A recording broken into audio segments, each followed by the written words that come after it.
A second chance, setting the stage for Deuteronomy 30. The book of Deuteronomy finds the Israelites at a pivotal moment in their history. Poised to enter the Promised Land, they stand as witnesses to God's faithfulness over 40 years of wilderness wanderings. Yet, a new generation now prepares to cross over the Jordan, a generation that didn't experience the Exodus firsthand. Moses, their faithful leader, addresses them with a mixture of warnings and encouragements.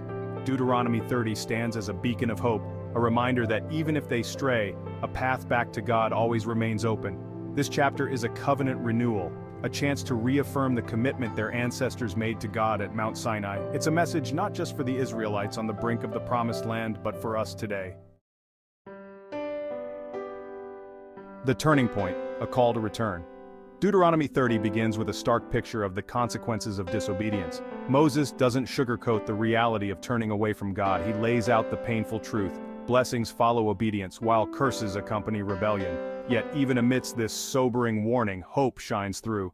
Moses reminds the people that even if they experience the consequences of their sin, God is a God of second chances. He longs to restore them, to bring them back into a right relationship with Himself. The call to return echoes throughout this chapter. If you return to the Lord your God, Moses declares, and obey His voice.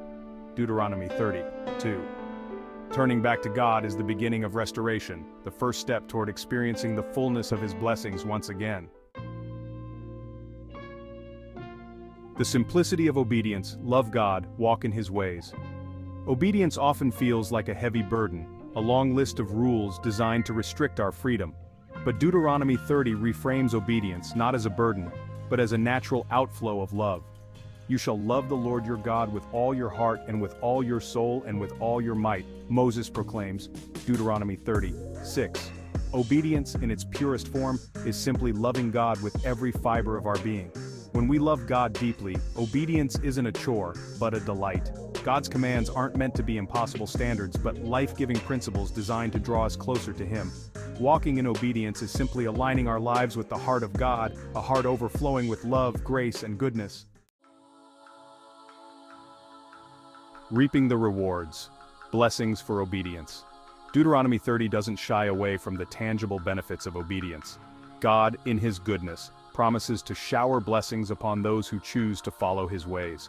These blessings encompass every aspect of life, from material provision to spiritual abundance.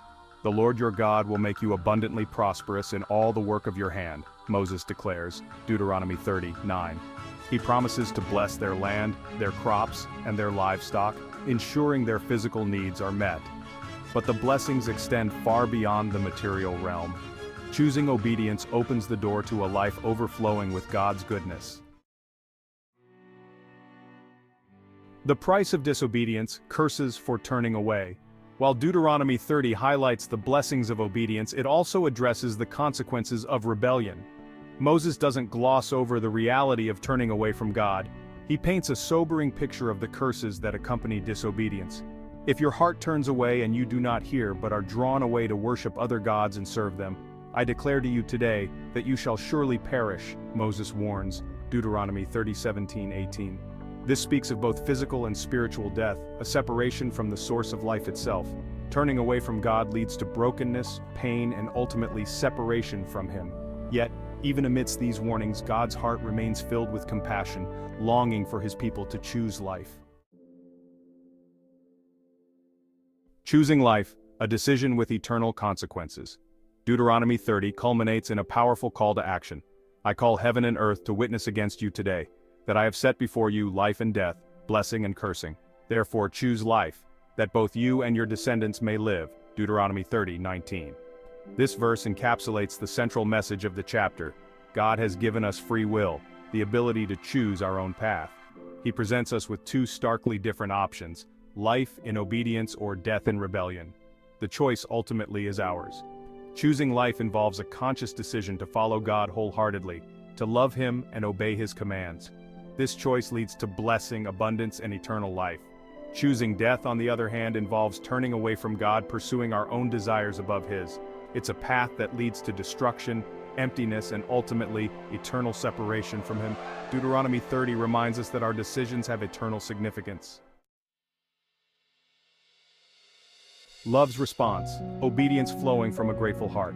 Obedience in its purest form is not a result of fear or obligation, but an overflow of love.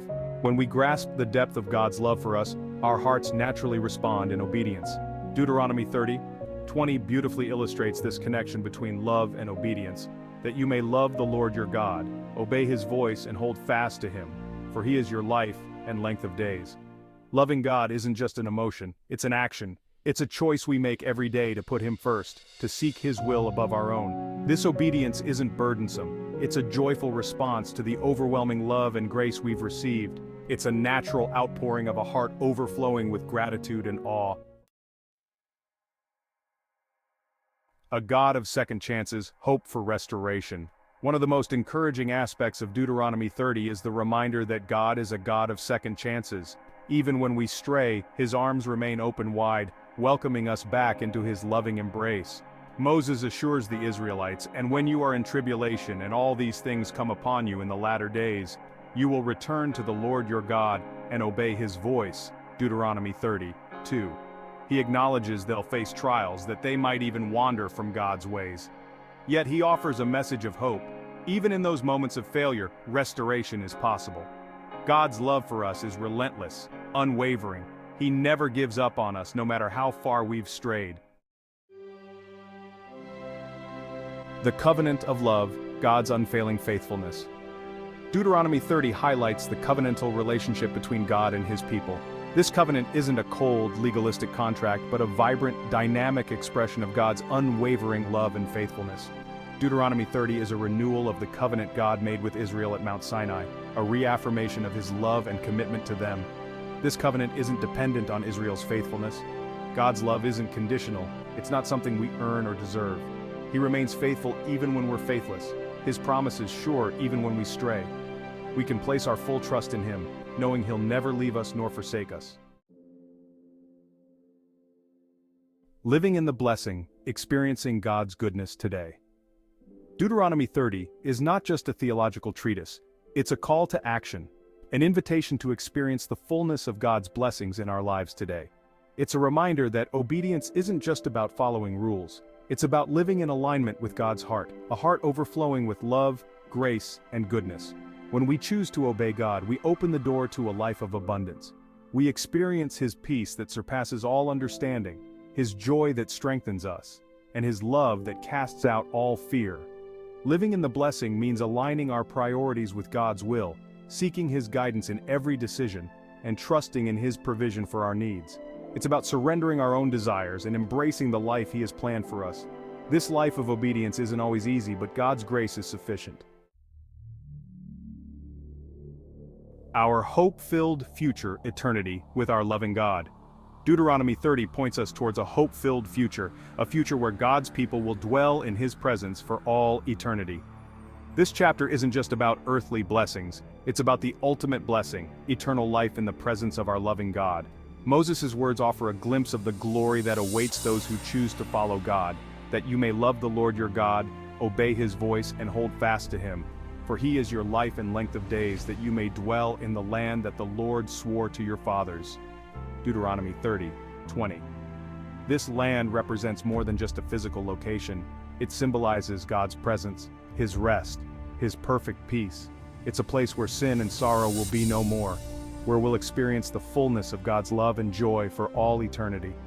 Deuteronomy 30 ends with a powerful reminder: the choice is ours.